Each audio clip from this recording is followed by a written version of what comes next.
Hello and welcome to BYJU'S Exam Prep IAS. I welcome you all to today's daily quiz video. Before we begin with the questions, a few important reminders. First, on the 1st of October, we have an all-important workshop at 6 p.m. live exclusively on the BYJU'S Exam Prep app. In this workshop, I'll be discussing with you some of the most important and significant books for the UPSC preparation, how to read them, and the strategy to keep in mind to get the most out of these books. Don't forget to attend this workshop. This will be live exclusively on the BYJU'S Exam Prep app. Secondly, we have the explained session that goes live on Friday at 8 p.m. This week's explained session will be on the reintroduction of cheetah in India from Africa. We'll be discussing about the significance of this move from the government of India. Don't forget to join for this live session as well. Now let's begin with question number 1 on your screen. Consider the following statements with regards to the Attorney General of India. Number 1. The Attorney General of India is a part of the Union Executive. Second, procedures and grounds for removal of Attorney General are not stated in the Constitution. Third, the Attorney General is debarred from private legal practice. Which of these given statements is or are correct? The correct answer here would be A. 1 and 2 are correct. The Attorney General is indeed a part of the Union Executive and there are no specific grounds written for his removal in the Constitution of India. The third statement, however, is wrong. The Attorney General can still take up private legal practice but cannot fight a case against the Government of India. So, Attorney General is actually not debarred from entertaining any private legal practice. The reason why we are discussing this question is because we have a new Attorney General who is a senior advocate, Mr. R. Venkatramani. He will be the 16th Attorney General of India and will succeed Mr. K.K. Venugopal. Mr. K.K. Venugopal, as you know, was given an extension by the Government of India and his term will now come to an end on September 30th. If you have been reading the news, you would have seen how the government had first offered this position to the earlier Attorney General, that is Mukul Rohatgi, but he declined to come back to the government. Next, question number 2. Consider the following statements with regards to the 10th schedule of the Indian Constitution. Number 1. Rajiv Gandhi was the Prime Minister of India when this schedule became a part of the Indian Constitution. Second, the law does not provide a time frame within which the presiding officer has to decide a defection case. Third, the members disqualified under the law can't stand for a re-election from the same seat they were representing before the disqualification. Which of these given statements is or are correct? Now, as you know, 10th schedule of the Indian Constitution means we are talking about the anti-defection law. This was introduced in 1985 in the Indian Constitution. So the first statement is correct. Rajiv Gandhi was the Prime Minister of India from 1984 till 1989. So yes, he was a Prime Minister when the 10th schedule became a part of the Indian Constitution. Second is also correct. In fact, this has been a very debatable provision in the past few months because in a lot of cases, the Speaker of the Assembly has not been taking such decisions in a prompt manner. Third statement, however, is wrong. Even if the member is disqualified, they are free to fight re-elections from any seat, including their own seat once again. So the answer here would be C. 1 and 2 are correct.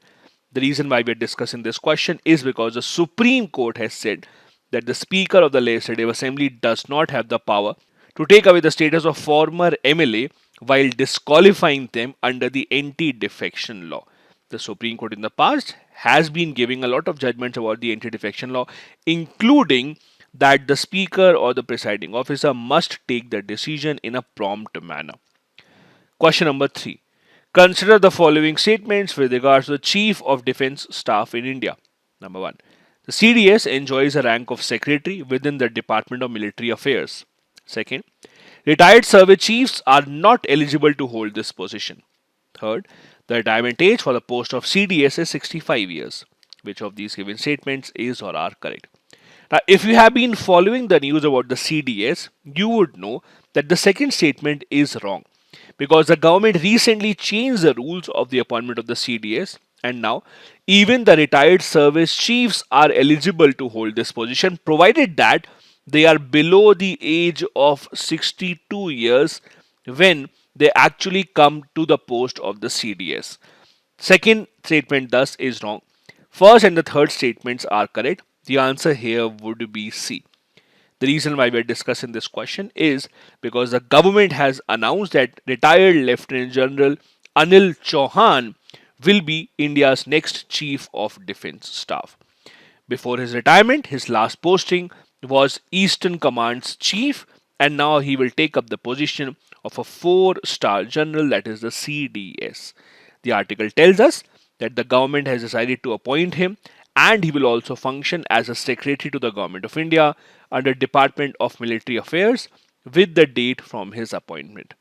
As you know, the Government of India had recently announced that retired service chiefs and three-star rank officers are also eligible for consideration for the post of Chief of Defence Staff, and he has qualified because he was a three-star rank officer before his retirement.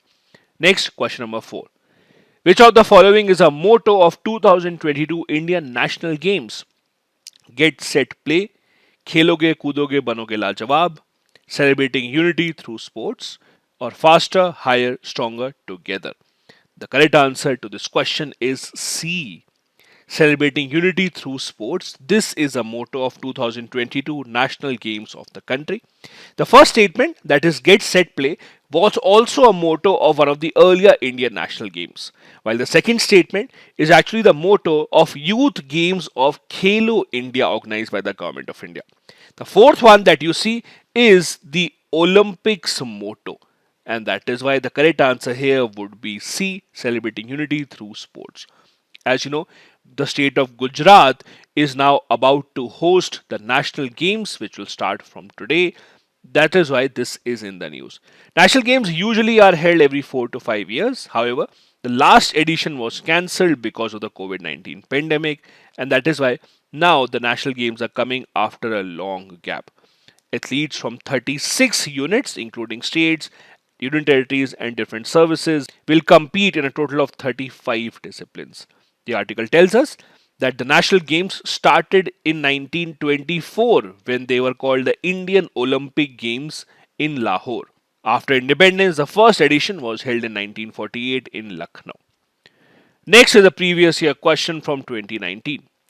The service area approach was implemented under the purview of Integrated Rural Development Program, Lead Bank Scheme, Mahatma Gandhi National Rural Employment Guarantee Scheme, or National Skill Development Mission. The correct answer here is B. It is a lead bank scheme under which the service area approach was implemented.